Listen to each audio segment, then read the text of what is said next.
안녕하세요, 이쌤입니다. 오늘 컨텐츠는 의대 증원 시리즈 첫 번째 수도권 의대의 입결 변화 예측입니다. 의대 증원 시리즈란 2025학년도 확정된 의대 증원 인원이 어떤 학교, 어떤 지역, 어떤 전형에 얼마나 배정되었는지를 분석하여 의대 입시를 준비하는 수험생 여러분들께 방향성을 제시해드리기 위한 컨텐츠입니다. 초반부에 석 소장님께서 말씀하셨다시피 의대 증원 같은 중대한 이슈는 확정이 되고 말씀드리는 것이 맞는 사항이라 컨텐츠 제작 시점이 조금 늦었고 그 부분에 대해서 정시적 관점과 수시적 관점을 모두 담느라 조금 늦은 점 양해 부탁드립니다. 대신 그만큼 이번 의대 증원 시리즈를 통해서 여러분들이 어떤 식으로 올해 입시를 준비하셔야 하는지 완벽하게 방향성을 제시해드리도록 하겠습니다. 오늘 초점을 맞춰볼 부분은 수도권 의대인데 의대 증원이 지방 그리고 지역인재 전형에 집중되어 있기 때문에 수도권 의대는 수혜의 대상이 아니라고 생각하시는 분들이 많습니다. 오히려 수도권에 한해서는 N수생들의 증가로 이전보다 들어가기가 더 어려워졌다고 생각하시는 분들도 있을 수 있습니다. 이러한 예측이 정말 사실인지 수도권 의대를 목표로 하시는 분들은 작년과 얼마나 달라진 상황 속에서 경쟁해야 하는지 모든 학교의 상황을 분석하여 하나씩 알려드리도록 하겠습니다. 먼저 수도권 의대는 수혜의 대상이 아니라는 의견에 관해서 설명해 드리겠습니다. 빅5, 한국 5대 병원을 가지고 있는 의대 중 성균관대학교는 수원에, 울산대학교는 울산에 위치하고 있다는 사실을 잊지 마셔야 합니다. 즉 한국 최대 의대 중 두 곳이 서울 밖에 있어서 인원이 증원되었습니다. 성균관대학교가 학생부 종합전형과 정시를 중심으로 인원을 확대했고 울산대학교는 학생부 종합전형에서만 인원을 확대했습니다. 단 울산대학교의 경우 울산에 있다 보니 일반 전형뿐 아니라 지역인재 전형으로도 학생들을 모집하고 있어서 울산 지역 학생들은 지역인재 전형으로 학생부 교과 33명, 학생부 종합전형 17명 이렇게 추가 수혜를 누릴 수 있다는 점도 생각하셔야 합니다. 그리고 가톨릭대학교에 대해서는 오해하시면 안 된다는 점도 말씀드리고 싶습니다. 수시 솔루션을 진행 중인 소장님과 이 팀장님의 이야기를 듣다 보면 의대 캠퍼스 기준이 아니라 대학교 기준으로 생각하시는 분들이 많은 것 같습니다. 가톨릭대학교는 거의 모든 학과가 부천에 있어서 인서울이 아니라고 생각할 수 있지만 의과대학은 서울시 서초구에 위치하고 있습니다. 그래서 인서울 의대가 맞기 때문에 증원 대상에 포함이 되지 않은 상황인데 너무 자연스럽게 성균관대학교는 인서울, 가톨릭대학교는 경기도 이렇게 오해하지 마시길 바랍니다. 연세대학교와 서울대학교는 증원이 되지 않은 이유를 굳이 설명하지 않아도 될 것 같습니다. 연세대학교의 경우 학생부 종합전형이 3명 늘어났지만 대신 학생부 교과전형이 3명 줄어들었고 서울대학교의 경우 학생부 종합전형에서 1명이 감축되면서 전체 모집 인원도 오히려 1명 줄어든 상황입니다. 빅5 중 증원된 곳은 성균관대학교와 울산대학교 둘뿐이라고 알고 계시면 됩니다. 그래서 이제 최상위권 의대를 지망하는 수험생들은 어떤 식으로 방향을 잡아야 할지 말씀드리도록 하겠습니다. 먼저 울산 지역에 거주하시는 학생분들은 지역인재 전형의 혜택을 그대로 누리시면 됩니다. 지원풀이 확실하게 제한된 한정된 지역 내에서 이 정도 규모의 증원이 있었다면 당연히 입결은 산술적으로 비례하여 내려올 확률이 높습니다. 다른 학교의 경우에는 인서울의대가 학생부 종합전형 전체에서 상황이 좋아진다고 이해하시면 됩니다. 중요한 포인트는 성균관대학교, 울산대학교가 증원을 했다고 해서 이 두 학교만 입결이 내려가는 것이 아니라는 겁니다. 그 아래 대학은 위 대학의 입결이 내려가는 만큼 같이 밀려서 내려가는 것이 당연하고 연세대학교나 가톨릭대학교 등 경합권에 위치한 학교들도 이유는 다르지만 입결이 내려가는 것은 마찬가지입니다. 왜냐하면 원래 연세대학교나 가톨릭대학교를 쓸 생각이었던 학생들이 눈치 싸움을 할 때 인원이 늘어난 곳에 지원하는 게 낫지 않을까? 라고 생각할 수도 있기 때문입니다. 눈치 싸움이 발생하면 오히려 증원되지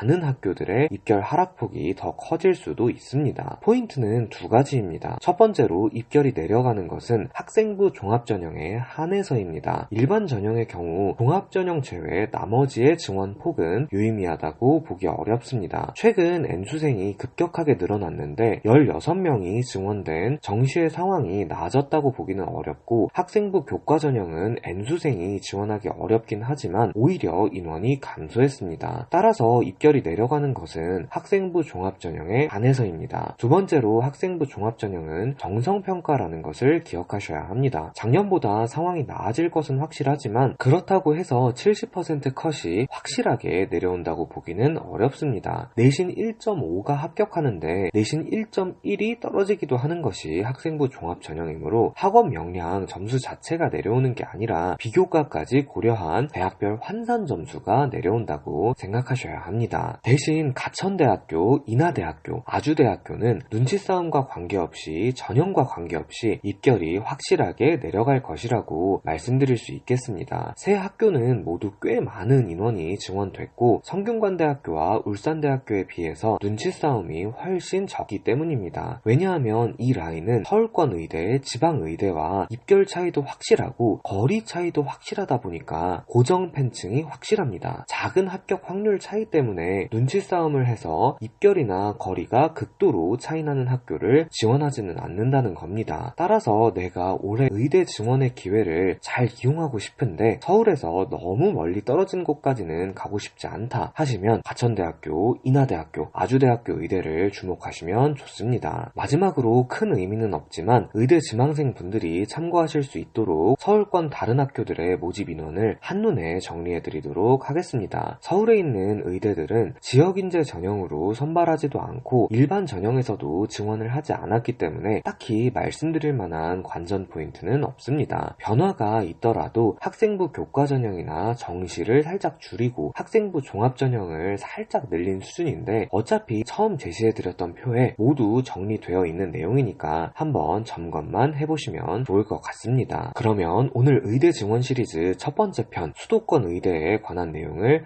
요약 정리하면서 마무리하도록 하겠습니다. 수도권 의대에서 혜택을 본다고 말할 수 있는 분야는 크게 3개로 나눠볼 수 있겠습니다. 첫 번째 학생부 종합전형 전체, 두 번째 울산 지역 학생들, 세 번째 그리고 경기 인천 지역 의대, 즉 가천대학교, 인하대학교, 아주대학교, 의과대학 지망생들입니다. 울산대학교 지역인재, 가천대학교, 인하대학교, 아주대학교의 증원은 직접적이고 유의미한 증원이라 그 수혜를 그대로 누리시면 돼서 크게 더 코멘트할 내용은 없을 것 같고 울산대학교 일반전형, 성균관대학교 일반전형의 경우는 유의미한 증원이지만 직접적인 영향을 주지 않을 수 있다는 것 명심하시길 바랍니다. 눈치 싸움이 발생하면 연세대학교, 가톨릭대학교를 포함해서 인서울의과대학을 목표로 하는 학생들이 증원된 학교로 더 몰려들 수 있습니다. 그래서 인서울의대의 평균적인 입결, 경쟁률 등은 낮아지겠지만 어느 학교가 가장 큰 혜택을 볼지는 알 수 없으니 전체적인 상황을 미리 파악한 후에 각 학교별 추이는 원서 접수가 끝날 때까지 세심하게 살펴보시길 바랍니다. 그러면 오늘 컨텐츠가 학생 및 학부모님들께 많은 도움이 되었길 바라면서 다음 2편에서는 의대 증원이 다른 메디컬이나 카이 등 최상위권 대학에 미치는 영향을 설명해 드리도록 하겠습니다. 감사합니다.